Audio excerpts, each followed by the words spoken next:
Bienvenue dans Oser la reconversion, le podcast numéro 1 sur la reconversion. Je suis Claire Virose, ancienne avocate d'affaires, j'ai tout plaqué pour réaliser mon rêve. Et ça a été la meilleure décision de ma vie. Si toi aussi tu as choisi une carrière par défaut ou pour faire plaisir à ton entourage, tu te demandes ce que tu fais encore dans ton job, découvre ici chaque lundi des invités qui te ressemblent et qui ont osé la reconversion dans tous les domaines. Ils nous racontent leur success story pour, à ton tour, oser la reconversion. Je vous prends une demi-seconde pour vous parler de la création de sites internet. Pour ça, il n'y a pas besoin de savoir coder ou de faire appel à un développeur car il y a Squarespace.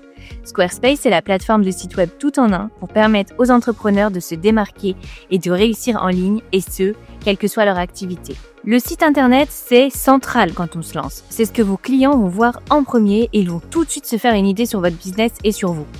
Avec Squarespace, vous sélectionnez un template de site web que vous personnalisez en quelques clics grâce à un éditeur ultra intuitif. En quelques heures et sans avoir à taper une ligne de code, vous avez créé un site professionnel, beau et design.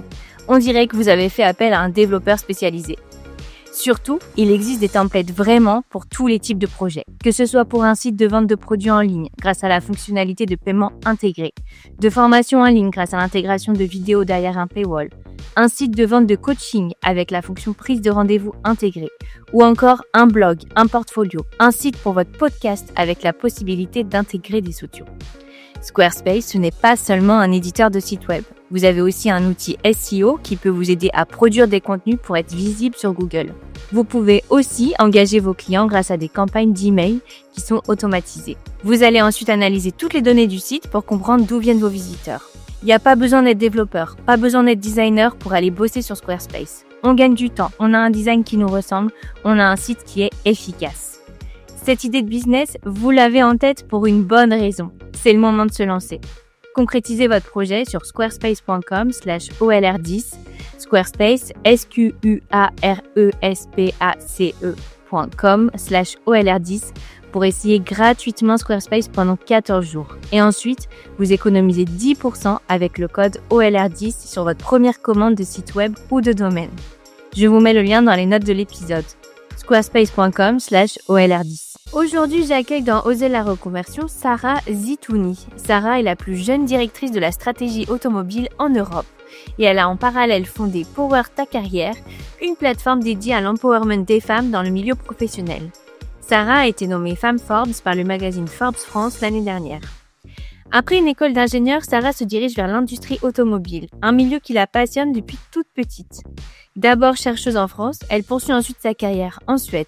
Elle est aujourd'hui la plus jeune directrice de la stratégie automobile en Europe. Venant d'un milieu modeste avec des parents ouvriers et immigrés, Sarah s'est battue pour en arriver là. Aujourd'hui, elle veut partager avec toutes les femmes les codes qu'on ne vous donne pas et les secrets pour réussir sa carrière. Car non, être une bonne élève puis bien faire son travail ne suffit pas. Aujourd'hui, Sarah cumule ses deux casquettes, l'une salariée en tant que directrice de la stratégie automobile et l'autre entrepreneur en tant que fondatrice de Power Ta Carrière depuis 2020. Power Ta Carrière, ce sont des conférences en entreprise, du contenu sur les réseaux sociaux et des coachings pour les femmes. Sarah est aussi l'auteure du livre Power Ta Carrière, comment réussir ta vie pro sans y laisser ta peau. Alors avec Sarah, on a évoqué ses études et sa déception à l'arrivée dans le monde professionnel, son burn-out à 21 ans, comment elle est devenue directrice de la stratégie à 30 ans à peine, sa vie en Suède, comment lancer une entreprise en parallèle de son job, comment se faire un network, sa possible reconversion à venir et ses conseils à destination des jeunes femmes. Mais je ne vous en dis pas plus et laisse place à ma conversation avec Sarah. Bonjour Sarah, bienvenue dans Oser la reconversion, je suis ravie de t'accueillir. Bonjour Claire Virose, merci beaucoup pour l'invitation. Alors, est-ce que tu peux te présenter ? Oui, bien sûr, je m'appelle Sarah Zitouni, j'ai 34 ans, j'habite à Göteborg en Suède, donc sur la côte ouest de la Suède, depuis d'ailleurs 13 ans. J'ai pas d'enfant, je suis en couple et je travaille en fait avec un double métier, une double casquette. Je suis directrice de la stratégie dans l'automobile le jour et je suis la fondatrice patronne de Power Ta Carrière, une entreprise de coaching dédiée aux femmes la nuit. Alors, je trouve que c'est super intéressant parce que tu as vraiment une double casquette. À la fois, tu as une carrière super épanouie en tant que salarié et en même temps, tu as lancé ton side project qui prend quand même pas mal d'ampleur en tant qu'entrepreneur. Donc, je trouve super intéressant. Tu vas nous expliquer comment tu arrives à cumuler les deux et si tu vas te reconvertir prochainement. Alors, comment tu as eu envie de te lancer dans l'automobile? Parce qu'il y a pas beaucoup de femmes dans l'automobile. C'est vrai, il y a très peu de femmes dans l'automobile, beaucoup trop peu. Pour moi, les voitures, ça a toujours été un sujet de passion, un sujet, vraiment important et du coup, ça crée un genre d'incompréhension parce que je comprends pas comment quand, tout le monde a appris comment ça marche une voiture, il y a pas eu la même fascination qu'il y a eu pour moi. Mais moi, en tout cas, ça a été un peu love at first sight et du coup, j'ai vraiment voulu rejoindre l'automobile depuis assez petite et j'ai branché toutes mes études sur ce canal-là. Oui, alors tu as fait un des études et tu as un diplôme d'ingénieur. C'est aussi assez rare pour des femmes, non? J'imagine qu'il y a pas beaucoup de femmes, ingénieurs. Il y avait pas beaucoup de femmes dans ton école? Ça dépend des filières. En l'occurrence, je crois que c'est 30% à peu près, enfin en tout cas à mon époque. Ça fluctue beaucoup malheureusement. La réforme du bac récente qui a fait que que les maths sont devenues facultatives et que plein de jeunes femmes se sont auto-censurées et n'ont pas pris les maths, ont vachement réduit la présence des femmes dans ce qu'on appelle les STEM, hein, sciences, technologies, engineering et mathématiques, je crois que c'est. Euh, mais donc à mon époque, c'était 30% avec des pics et des prédominances clairement pour tout ce qui est chimie et bio pour les filles et beaucoup moins dans mon domaine à moi qui était mécanique. Après, tu vois, c'est là où on voit que c'est des constructions sociales genrées complètement mal foutues parce que, par exemple, l'informatique, c'est considéré comme un milieu d'hommes sous nos latitudes, mais par contre, c'est considéré comme un métier de femme en Tunisie ou en Indonésie, par exemple, parce que c'est considéré comme un métier propre que tu fais derrière un bureau. Donc, tu vois, et donc là-bas, c'est des métiers qui sont très féminisés. Ça te montre un peu les codes genrés à la con que tu peux rencontrer dans un choix de métier. Et alors tes parents t'avaient poussé dans cette voie? Mes parents, ils m'ont soutenue surtout. Moi, c'est ce que je voulais faire. Je voulais travailler avec les voitures. Donc, ils m'ont dit, bah, travailler avec les voitures, ça peut être mécanicienne, mais ça peut être ingénieur en mécanique. On s'appelle des mécaniciens, mais bon, on a du coup un titre d'ingénieur quand même, etc. Et donc, en fait, mes parents, ils ont surtout aidé ma construction et mon orientation autant qu'ils ont pu. Et sans forcément chercher, tu vois, à pousser plus dans un sens ou dans un autre. Un truc qui est cool, par contre, c'est que, en particulier, ma mère, elle m'a vraiment véhiculé ce truc de pas prendre c'est pas possible pour une femme comme une réponse valable à quoi que ce soit, quoi. C'est pas une raison en fait pour quoi que ce soit. Oui, et alors t'en parles beaucoup sur les réseaux parce que tu es très active sur LinkedIn et sur Instagram et donc tu viens d'une famille algérienne. Tu l'impression que ça a influé un petit peu ta carrière? Quelles ont été les conséquences pour toi, tu vois, de ces origines? Bah, je sais pas si c'est tout à fait d'où mes parents viennent, mais par contre, moi, clairement, je suis issue de la catégorie, entre guillemets, des descendants d'immigrés dont les parents étaient persuadés que l'école, c'était notre moyen d'ascension sociale. Donc, ils ont vraiment mis beaucoup d'attention sur nos études. Ils ont mis beaucoup d'attention sur l'école. Ils ont mis beaucoup d'attention sur le fait qu'on ait les moyens d'aller à l'école dans des conditions très convenables, avec l'équipement qu'il nous fallait, peu importe le niveau d'études qu'on poursuivait. Tu vois, ce genre de choses, c'est sûr que ça a forcément joué dans mon parcours puisque ça a créé cet effet que, en fait, j'allais toujours, tu vois, voir l'école comme quelque chose d'important et avoir les moyens d'aller jusqu'au bout. Même si, malheureusement, en fait, tu vois, mes parents, ils ont vachement plus cru que ça n'était vrai. C'est-à-dire, pour moi, ça a marché, mais on sait que l'école n'est pas du tout l'ascenseur social que ça devrait être, quoi. Oui, et puis surtout après, une fois dans le monde du travail, il y a pas mal de choses à faire. Tu nous expliqueras d'ailleurs comment, mais il suffit pas d'être la salariée parfaite pour avoir les promotions, un peu comme on est la bonne élève.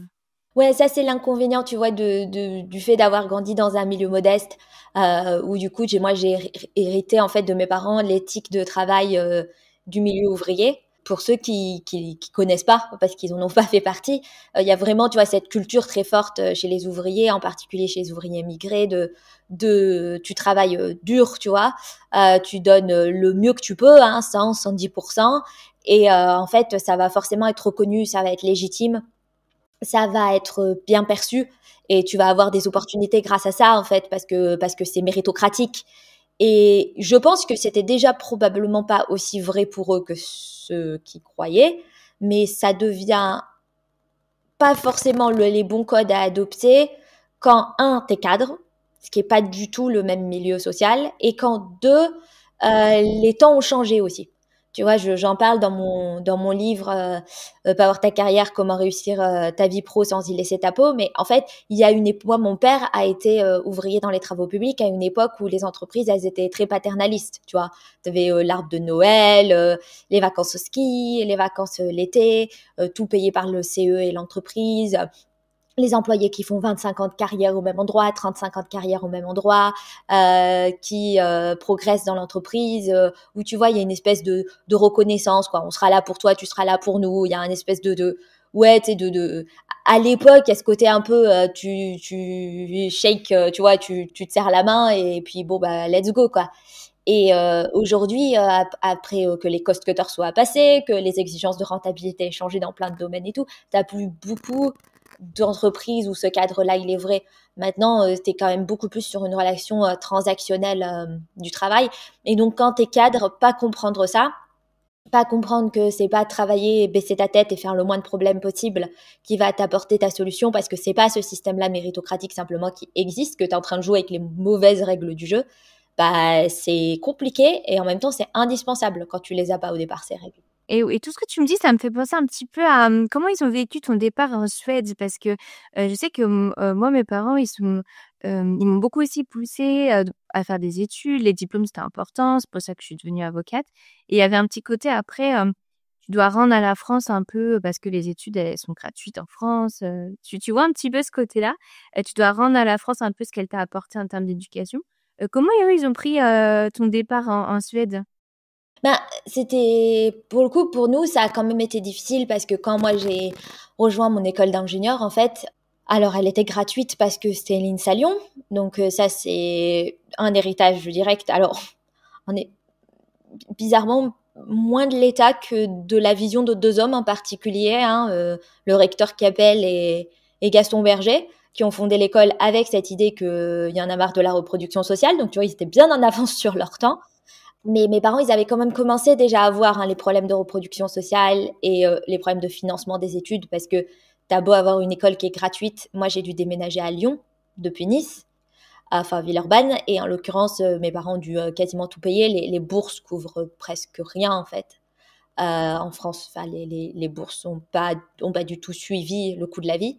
Donc, j'ai jamais trop ressenti ce truc de devoir en quelque sorte. C'est vrai que dans l'école, on nous disait que notre année coûte 10 000 € à l'État, chaque ingénieur qu'on est formé. J'ai donné un an en retour en travaillant dans un labo de recherche. Ça s'est particulièrement pas bien passé. Du coup, je suis partie et mes parents, ils l'ont juste vu, je sais pas, on a peut-être une histoire de l'émigration dans dans la famille, mais ils l'ont vu comme quelque chose qui était bien à faire parce que ça me convenait, quoi. Oui, alors parce que tu as fait un burn-out à 21 ans.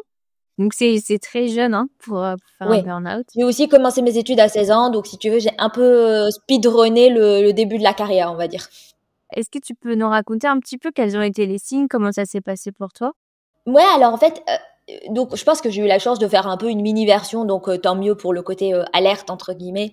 Mais pour arriver directement à la fin, moi je me retrouve à un moment donné, un jour dans le bureau de mon chef, et je sais plus quelle remarque il me fait, mais un truc pas grave quoi, mais une remarque comme quoi un truc que j'ai fait était pas bien. Et en fait, je fonds en larmes. Et vraiment, mais beaucoup, genre beaucoup, beaucoup. Genre, je suis pas sûre d'avoir déjà pleuré comme ça dans ma vie avant ou après, parce que je me souviens encore, tu as un truc un peu distinctif, c'est que lui, du coup, il est débordé, il sait pas trop quoi faire. Ce que je peux comprendre, à tes managers, tu as quelqu'un en face de toi qui se répand, quoi. C'est une catastrophe.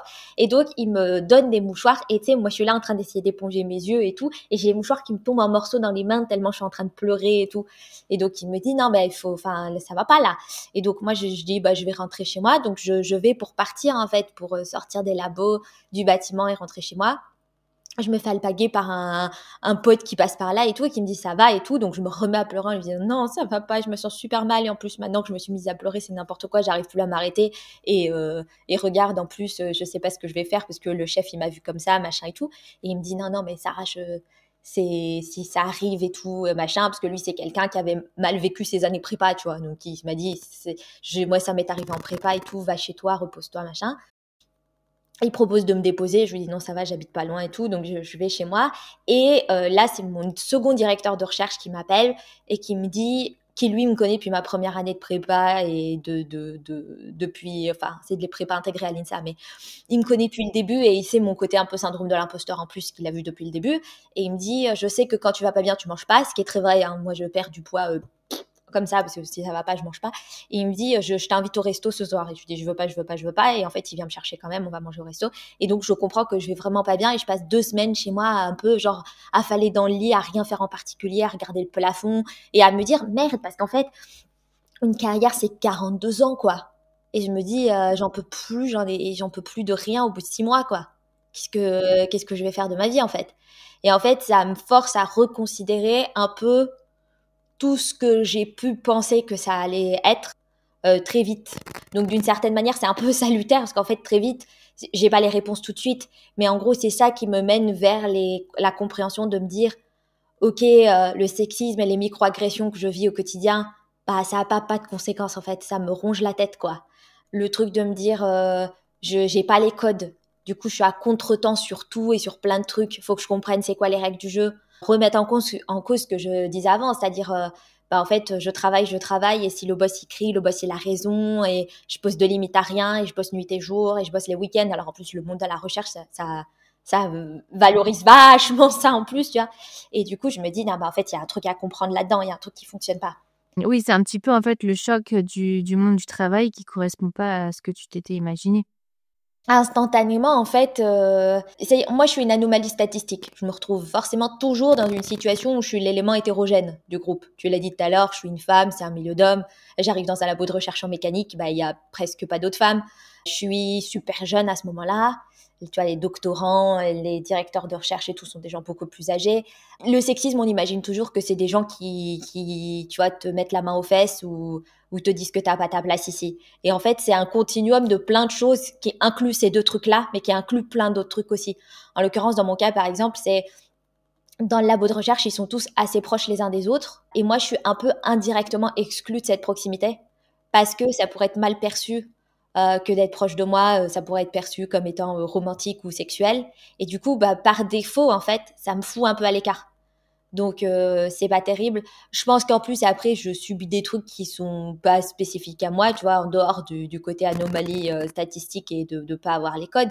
T'as des trucs aussi juste la recherche, c'est un monde hyper difficile pour plein de gens parce que bah tu bosses des heures infinies pour être payé des cacahuètes avec des directeurs de recherche qui sont très variables, tu vois, mes directeurs de recherche académiques, ils étaient assez cool. Mon directeur de recherche industrielle, il me gueulait dessus. Donc, ça a créé un climat un peu particulier aussi.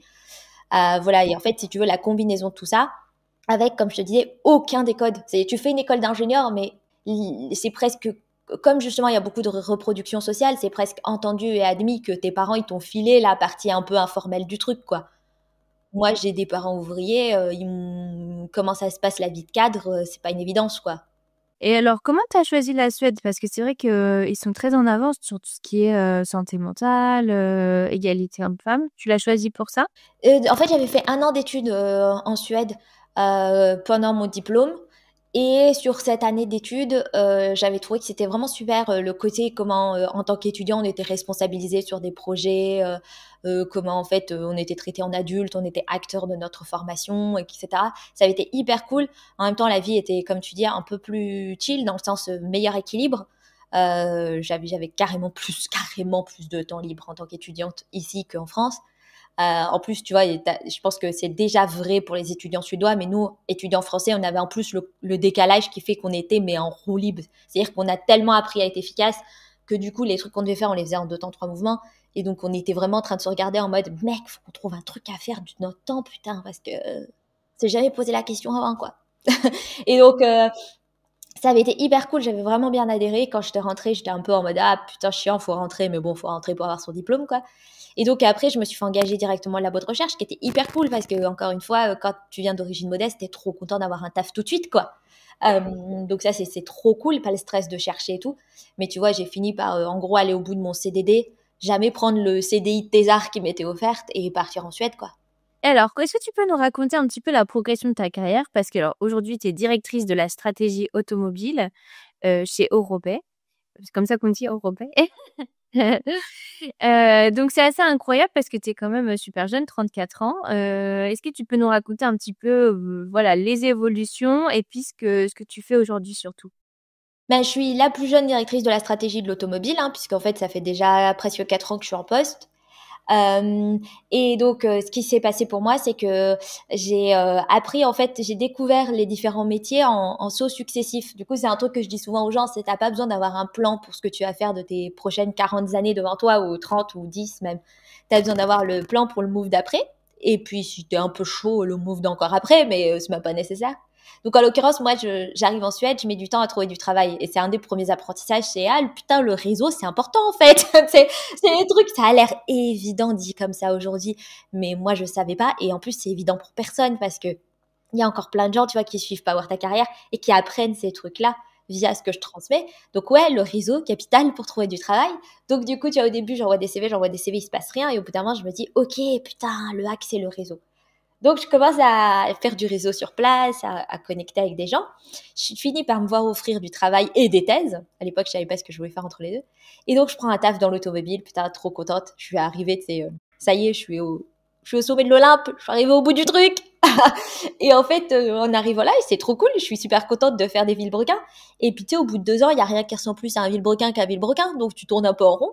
Et là, tu découvres le move d'après. Parce qu'en fait, t'as traîné avec des commerciaux dans la boîte et tu te dis putain le business ça me plaît, ça m'intéresse, j'aime bien les aider à trouver prochain contrat. Tu sais, je trouvais quasiment mes propres contrats en tant que consultante. Je me dis allez et tout. Donc c'est comme ça que je deviens account manager en me proposant. J'apprends contact de super sales qui me servent de mentor et du coup je deviens key account manager. Et puis au bout d'un moment, bah ça va plus du tout dans la boîte, l'environnement me convient plus du tout et je décide de partir. Pour une fois, j'ai du temps et du pognon, donc j'essaie de faire un petit voyage en Europe, de me balader, tout ça. Et à mon retour, je trouve du travail comme directrice commerciale, en fait, dans une start-up du maritime, en mécanique, tu sais. J'ai dit start-up, tout le monde a vu Google, c'est pas ça. Pensez chantier naval. Mais du coup, je retrouve du travail comme directrice commerciale dans cette start-up et c'est hyper cool parce que là, tu vois, c'est une ambiance totalement différente. T'es 20, t'es en train de tout faire à la main et tout. Les mecs me mettent directrice commerciale parce qu'en fait, t'as besoin de j'ai une région en fait que je gère. En gros, on est quelques-uns à gérer des régions différentes dans le monde. Donc là, je me retrouve à gérer une région commerciale. Et puis petit à petit, elle s'étend parce que déjà, ce que j'ai envie de faire, ils me disent oui. Et puis, bah, faut y aller, rapporter du business pour la boîte et tout. Et donc, c'est hyper cool, ça progresse comme ça. Et en fait, la boîte finit par être vendue à un plus grand groupe. On le savait. Hein. On se faisait souvent la blague en se disant, les gars, on commence à briller trop fort pour qu'il n'y ait pas quelqu'un qui remarque le délire là dans notre coin. Donc on se fait racheter et moi au moment du rachat je me dis tiens peut-être que c'est un bon timing tu vois pour aller voir autre chose et du coup je me retrouve au moment du rachat à changer de boîte parce que j'entends parler de cette opportunité en stratégie et par le commercial en fait je me rends compte que la stratégie c'est hyper important et vraiment fondamentalement intéressant, comprendre ce qui se passe sur ton marché, comprendre comment tu vas atteindre tes clients, etc. Ça, c'est la partie stratégie commerciale, mais du coup, je découvre le reste en cours de route. Et donc, c'est comme ça que je saute chez Orobé et que j'arrive en étant directrice de la stratégie dans cette boîte qui est aussi, du coup, une grosse boîte, mais qui en même temps est complètement en construction. Donc, c'est hyper intéressant. Et c'est là où je suis encore aujourd'hui. Alors maintenant, j'ai changé, je suis dans la partie innovation de la stratégie. Mais tu vois, c'est mon côté, c'est sympa tous les 2-3 ans de trouver un pas de côté, une connexion, un nouveau truc, un lien qui fait que bah, t'apportes ce que t'as et puis on t'apprend des nouvelles choses aussi, quoi. Et alors, quel est ton quotidien? Qu'est-ce que tu fais concrètement? Parce que c'est vrai que ça peut paraître un petit peu obscur quand on n'y connaît rien. Alors, bah, pour vous donner un exemple très concret, donc en ce moment, comme vous le voyez tous dans la presse, il y a beaucoup de changements de droits de douane, beaucoup de conversations autour de qu'est-ce qu'on va pouvoir vendre où et pour quel prix.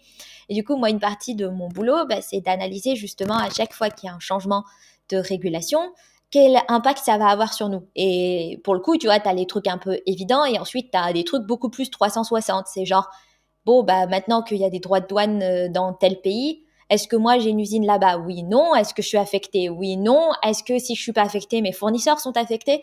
Est-ce que je peux être affectée en contre-coup? Est-ce que j'ai des clients là-bas? Tu vois, ça peut être plein de conversations dans tous les sens.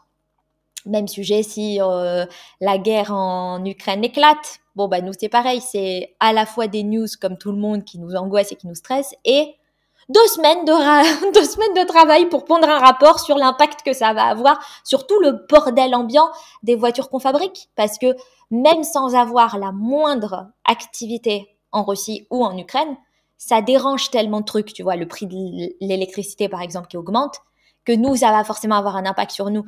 Donc l'intérêt, c'est de savoir les impacts positifs, négatifs. Positifs, autant qu'il puisse y en avoir à une guerre, hein, c'est pas forcément le cas. Et en plus, c'est fondamentalement ignoble de toute façon. Mais tu vois, et comment aussi on peut anticiper les choses. Les bons stratèges, ils donnent les informations nécessaires aux bons leaders pour pas se faire prendre à contre-pied d'un monde qui change.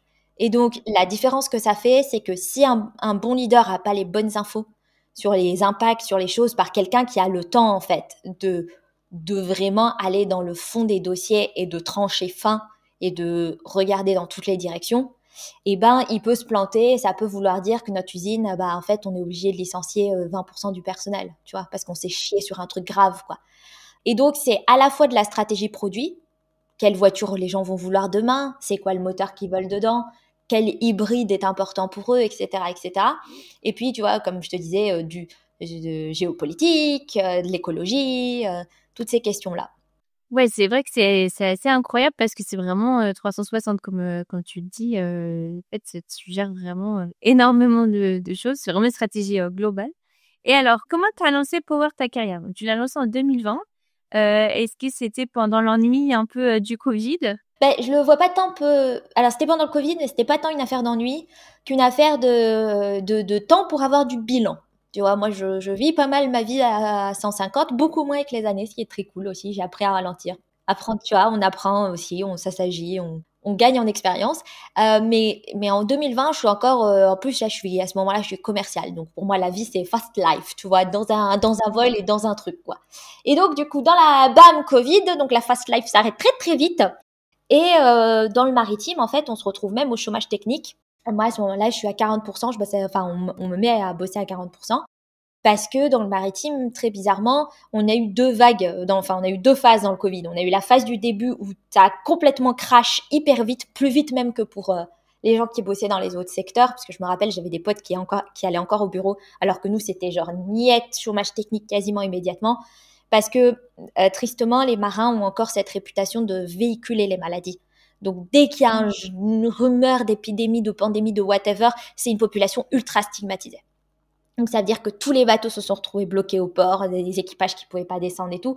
Nous, on était fournisseurs d'équipements à bord des bateaux, donc pas directement armateurs, pas directement au contact des marins, mais en gros, l'industrie, enfin toutes les rouages de l'industrie maritime se sont grippés presque instantanément parce que toutes les autorisations pour les marins de pouvoir naviguer, quitter le port, descendre d'un bateau, etc., ont toutes été plus ou moins gelées instantanément. En plus, les marins bossent beaucoup en Asie. Et donc, ça a commencé là-bas.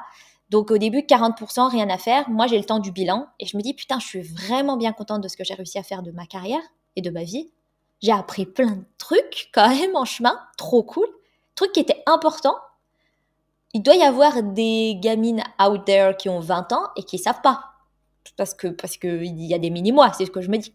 Et puis surtout, je me dis, il y a toujours pas une femme dans les réunions où je vais. Donc, il y a forcément un truc qui a déconné en route. Et je me dis, bon, c'est le temps de rendre. Tu vois, c'est important de rendre aussi aux autres ce que nous, on a appris. Tendre la main, garder la porte ouverte pour les suivantes, quoi. Donc, je commence à chercher un peu un réseau d'alumni de l'école. Ouais, c'est pas très actif. Est-ce que je mentor une personne ou deux, une femme ou deux, ce genre de truc. Et ma meilleure amie me dit, franchement, tu pourrais mentor une femme ou deux. Mais tu pourrais aussi juste, tu vois, communiquer de façon plus large ton truc. T'as l'air d'être en kiff d'Instagram. Tu pourrais probablement juste partager tes conseils là-bas. Au lieu de mentorer une femme ou deux, t'en mentors 100 ou 150, quoi. Et ouais, putain, t'as raison, pas con. Et c'est la grande époque, tu sais, des posts carrés Instagram. Putain, maintenant que je raconte ça, je me dis, mais il y en a plein qui doivent nous écouter en disant, elle parle de quoi? Ben oui, il y a une époque, les posts carrés Instagram, avec, on s'en était pas mal emparé un certain nombre de féministes pendant l'époque, justement, Covid 2020, tout le monde chez lui, pour faire de l'information, parler de trucs, en fait.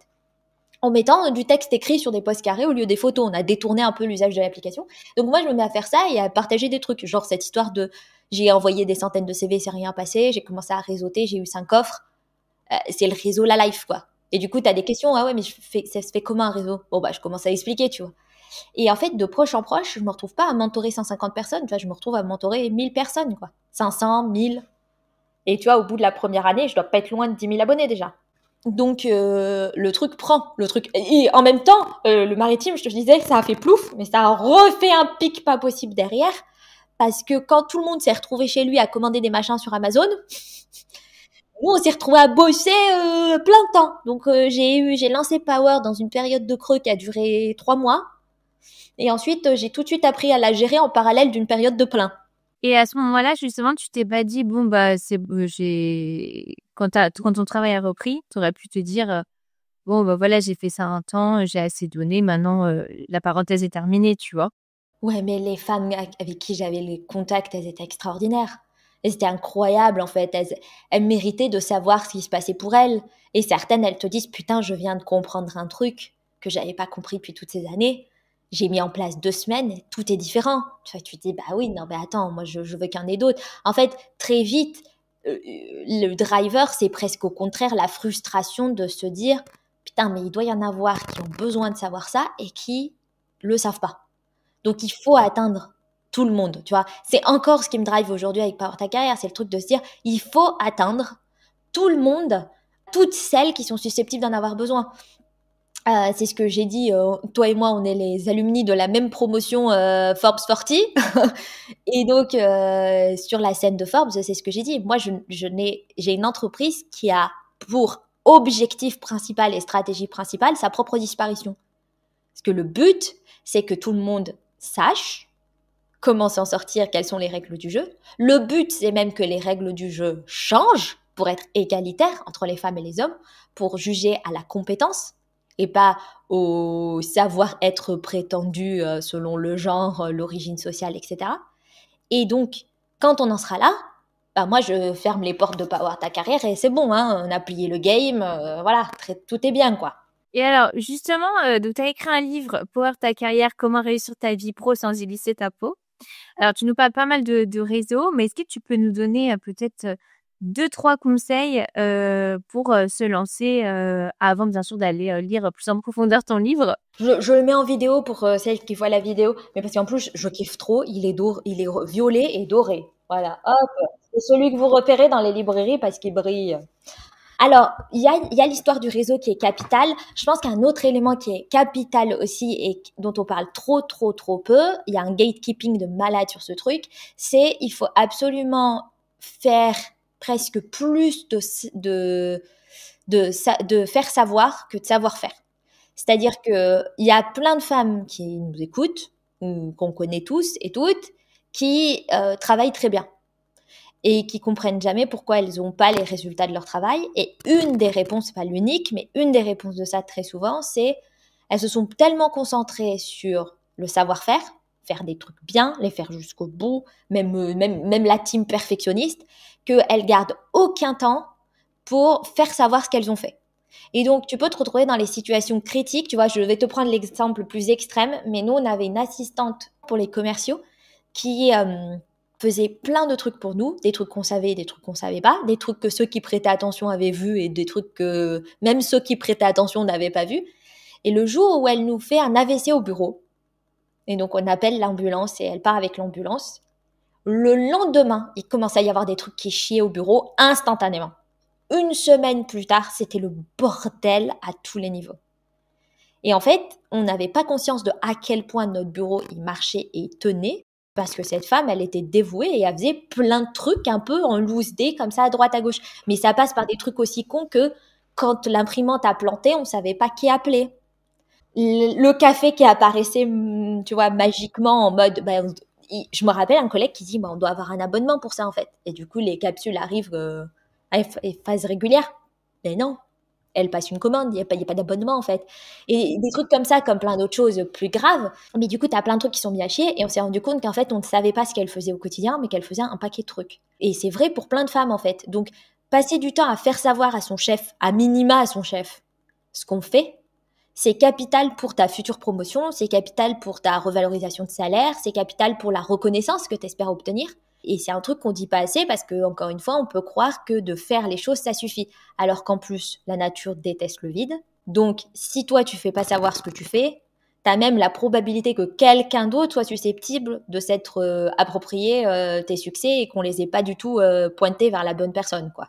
Oui, et puis il y a un peu ce côté, ton supérieur, c'est un petit peu comme les parents, il sait tout, il va, tu vois, au final, ton supérieur, c'est un être humain, il est un peu débordé par son travail, il a pas forcément le temps de voir aussi ce qui se passe. Moi, je dis tout le temps chez Power Ta Carrière, ton chef, il sait pas. Il sait rien. S'il sait en quoi consiste ton poste, c'est déjà un miracle. Donc, il faut faire de l'éducation là-dessus. Faut expliquer. Et alors, un petit conseil peut-être pour lancer son réseau quand on en a aucun, comme toi quand tu es arrivé en Suède. Oui. Et bah, déjà, premièrement, t'as jamais pas de réseau. En fait, tu crois que, mais si tu réfléchis plus de 5 minutes, t'as toujours du réseau. Parce que t'as toujours déjà, en fait, comment dire, t'es pas né en isolation dans la forêt et t'as été élevé par les loups, tu vois. Donc, ça veut dire qu'en général, t'as toujours au moins des personnes que tu connais. Et en général, les gens se disent, oui, mais en fait, du coup, je connais des mecs, mais bon, moi, j'ai déménagé de Paris à Bordeaux, donc je connais personne à Bordeaux, donc j'ai pas de réseau à Bordeaux. Oui, mais du coup, dans tes potes que tu connais de Paris, ils connaissent peut-être des gens de Bordeaux, tu vois. Donc, des fois, de proche en proche, t'as des liens comme ça. T'as aussi que t'es issu de quelque chose ou quelque part. Moi, tu vois, pour donner un exemple très concret, comment ça s'est passé pour moi, je me suis dit, bon, je suis en Suède et je connais quasi personne. Donc, qu'est-ce que j'ai comme réseau possible ici? Bon, bah déjà les francophones, les Français quoi en général, parce que t'es à l'étranger, que du coup à l'étranger, tout le monde il aime bien parler français, il aime bien retrouver ses compatriotes, etc. Donc je me suis dit, il doit y avoir un réseau ou un truc de mes compatriotes. Et puis il y avait mon école d'ingénieur. Je me dis, il y a peut-être un alumni ou deux ou trois qui sont venus se paumer en Suède.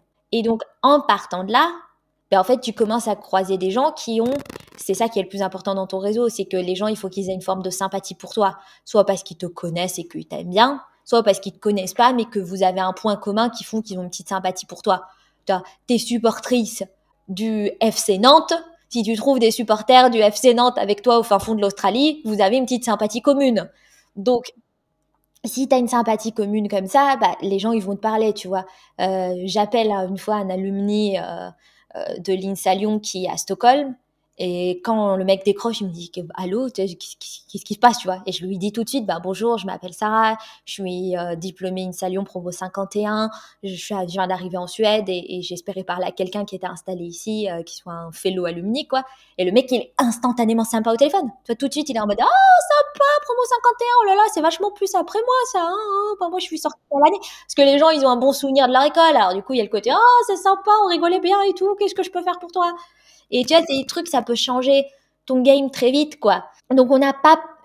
Le conseil, c'est t'as pas de réseau, faut plutôt réfléchir comment tu peux connecter le réseau que tu as actuellement vers ce que tu veux obtenir. Donc, du genre, tiens, j'ai vraiment très envie de devenir. Tu vois, je donne souvent cet exemple, mais c'est une de mes coachées. Je veux être kiné dans une fédé sportive. Je connais personne dans les fédés sportives. Ouais, en fait, elle en parle à tout le monde, à sa grand-mère, à son oncle, à sa tante et machin truc. Sa grand-mère se retrouve à parler avec une grand-mère de l'entourage, enfin avec une autre vieille dame qui vient prendre le thé chez elle une fois de temps en temps. Et du coup, l'autre lui dit, attends, mais moi, mon petit-fils, il est dans une fédé. Je peux peut-être lui décrocher un petit stage à ta nièce, à ta petite fille pour lui, tu vois, pour lui lancer le truc. Donc, ah bah, on va en parler au petit-fils. Puis le petit-fils, il dit, ouais, si c'est un stage en plus pas rémunéré, y a pas de problème, hein, on en prend toujours, tu vois. Et tu vois, c'est comme ça que tu commences à mettre le pied dans la porte, quoi. Ouais, et puis je sais pas ce que tu en penses, mais je pense qu'aussi, faut aussi pas avoir trop d'attentes rapides. En fait, ça prend aussi un peu du temps. Le principal, c'est surtout de se faire des relations, d'être sympa, garder contact. Et puis après, comme tu dis, ça pond un peu des œufs partout qui vont finir par éclore et ça va finir par fonctionner. Oui, ça essaime et c'est sûr que c'est pas instantané. Mais tu as ce truc aussi que je pense que tu as plein de femmes qui en fait ont vachement plus de réseau que ce qu'elles croient. Parce que c'est marrant, tu as ce paradoxe où à la fois on pense que les femmes sont des chèvres en réseau, parce que souvent on imagine un peu l'ambiance Ouais, déjeuner d'affaires. ouais, ballroom d'hôtel, tout le monde en costume bleu marine avec un champagne trop chaud, tu vois. Voilà, donc ça c'est dégueulasse. Si n'y foutez pas les pieds, ça n'a aucun foutre intérêt. Et en plus de ça, ben oui, clairement vous n'êtes pas vous êtes pas dans vos aises. Mais les femmes ont en général socialement en fait, hein, pas biologiquement, mais socialement un bon relationnel.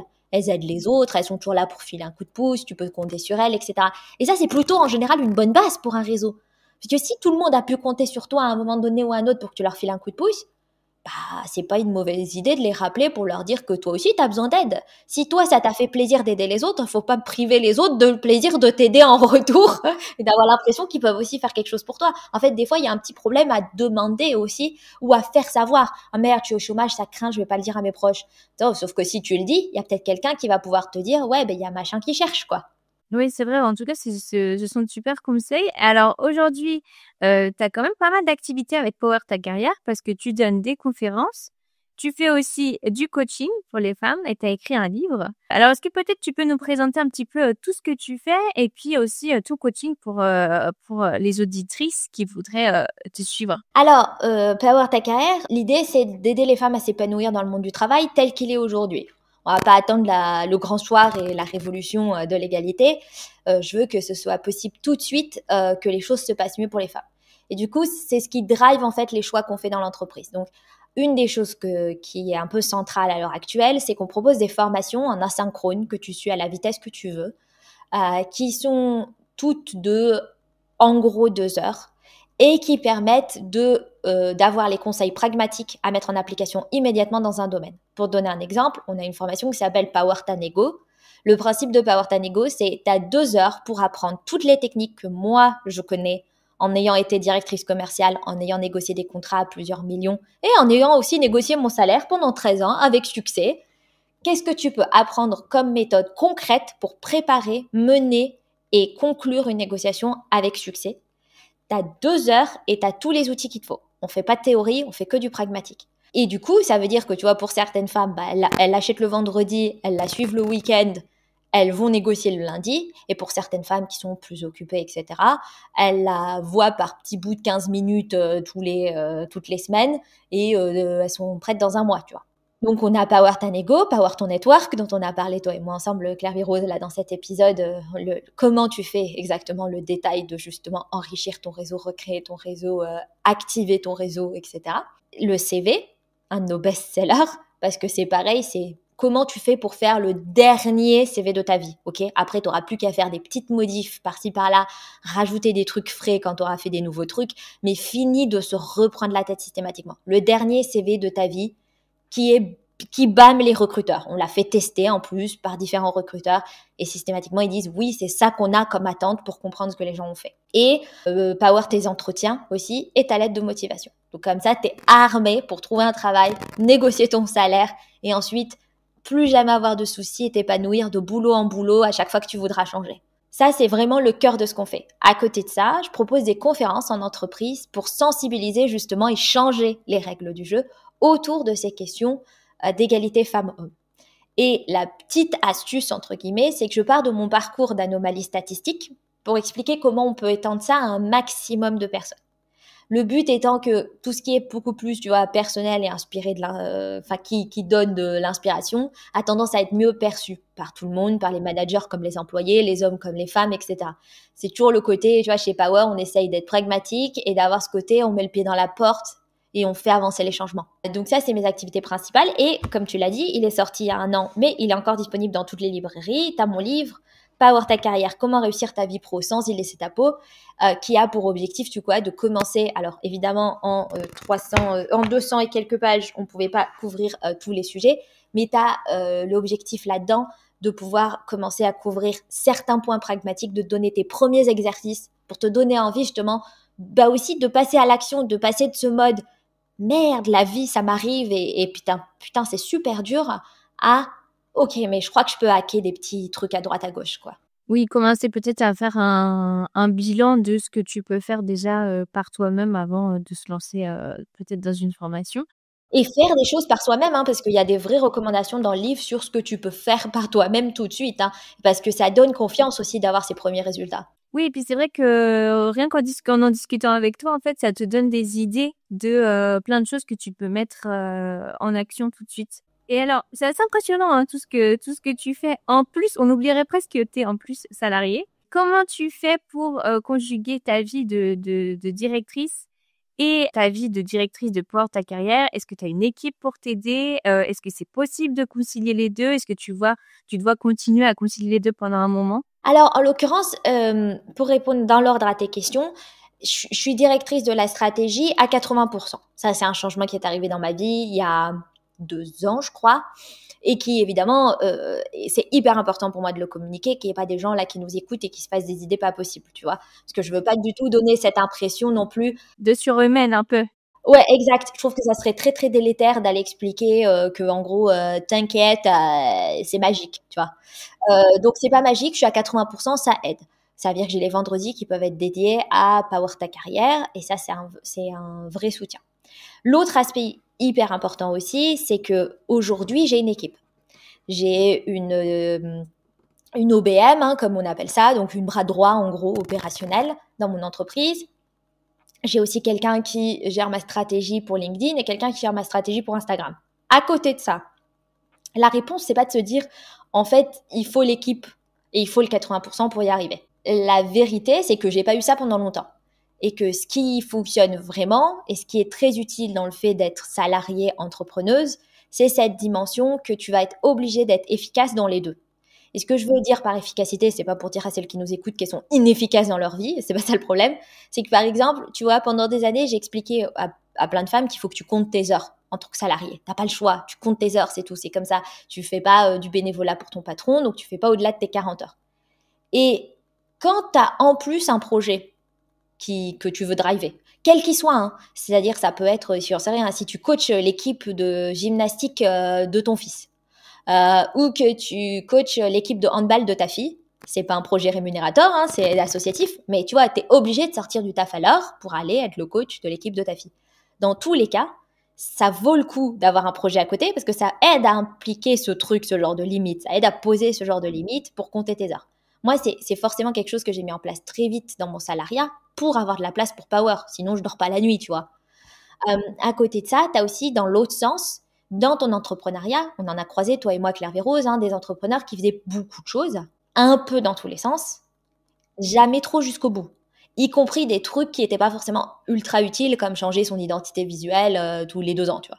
Tu te retrouves en fait à devoir être hyper efficace dans ton business et dans la direction dans laquelle il va, parce que t'as pas le temps de tergiverser. En l'occurrence, tu vois, quand je décide que c'est le moment pour moi d'écrire ce livre, ben c'est pas le moment pour moi de lancer 4 nouvelles offres. Et ben c'est pas grave, c'est juste que les choses se mettent à la queue leu-leu. En même temps, l'identité visuelle de Power Ta Carrière et le site internet de Power Ta Carrière, c'est le même depuis 5 ans. Parce que ça n'est jamais redevenu une priorité, en fait. Donc, tu vois, je pense que on voit les limites que ça a d'être salarié entrepreneur, mais ça a aussi des avantages indéniables sur l'efficacité dont tu vas faire preuve dans tes 2 fonctions. Et puis, je rajouterais, en tant que salarié, surtout quand tu commences à arriver dans des rôles exécutifs comme le mien, c'est hyper valorisé, même si c'est pas beaucoup dit par les gens, d'avoir en fait ta propre mission à côté. C'est-à-dire que un truc tout con, tu passes des entretiens d'embauche, les mecs te disent « Ah, mais vous n'avez pas beaucoup d'expérience avec le management ». Bah si, parce que je manage des gens dans ma propre entreprise. Tu vois, je veux sortir ce livre. J'arrive à impliquer mes collègues et mon chef dans la notion que, en fait, c'est quand même super entreprise ici parce que, vous voyez, vous avez des employés qui peuvent écrire des livres parce qu'aussi vous leur donnez ces moyens. Donc du coup, tu sais, ça devient un peu le projet à tout le monde. Tu sais, tout le monde est un peu impliqué, genre oh oui, on est beau, nous aussi, on l'a pas écrit, mais on a un peu fait partie du projet quand même, tu vois. Donc tu vois, des fois, tu peux aussi embarquer un peu ton chef dans ces trucs-là. Quand j'ai dû prendre quelques jours pour aller à la cérémonie Forbes où j'ai eu le plaisir de te voir, bah tu vois, t'as ce truc que t'as le chef qui lui peut aller voir des autres chefs en disant oui, alors moi mon employé elle est pas là parce que tu comprends, elle est partie recevoir un prix chez Forbes. Et donc comme en plus c'est international Forbes, même si nous on a eu le prix français, bah tu vois, ça pète la classe partout où tu vas quoi. Et donc ces trucs là, ça aide aussi ton salariat. Et ça c'est super intéressant parce que c'est vrai que c'est la question que je voulais te poser, c'était comment ils l'ont pris, parce que des fois on n'ose pas, on se dit ah ils vont penser que je suis désinvestie sur mon travail, que je vais moins être consciencieuse. Et en fait, toi, à l'inverse, tu dis ne pas hésiter à communiquer sur tes à côté, ton side project. Alors, t'as toujours des gens qui vont mal prendre des trucs, ça c'est vrai.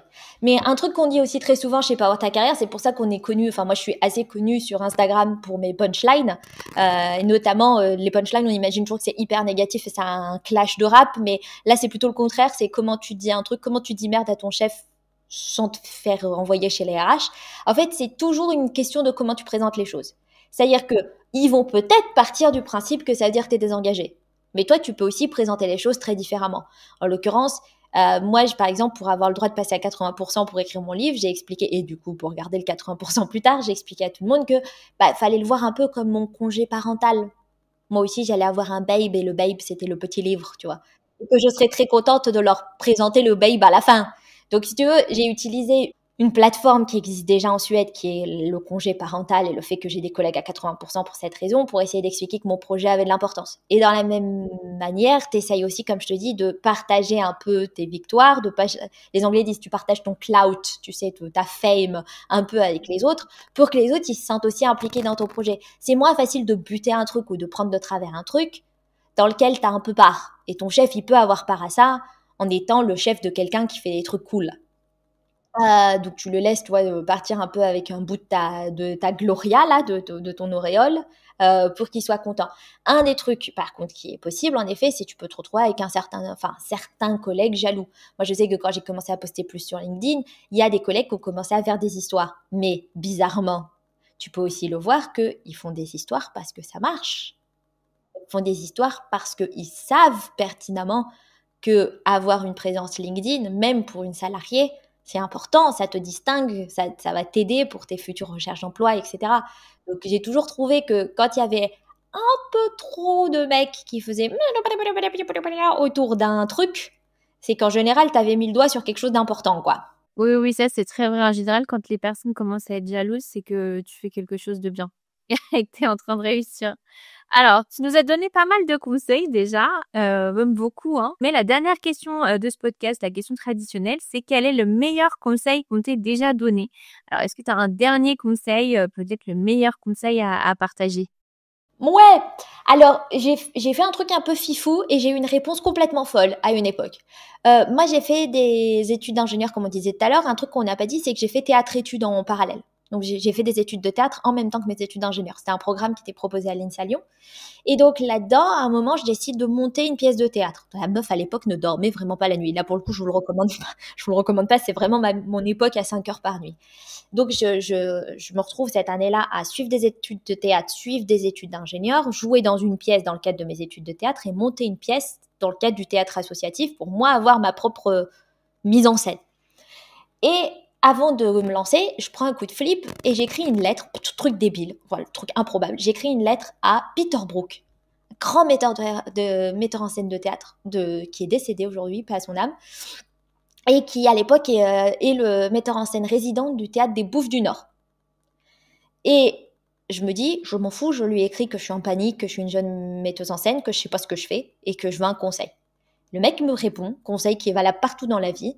Très bizarrement, il me répond, je reçois le truc des Bouffes du Nord et je me dis, what the fuck, j'ouvre mon enveloppe et c'est marqué.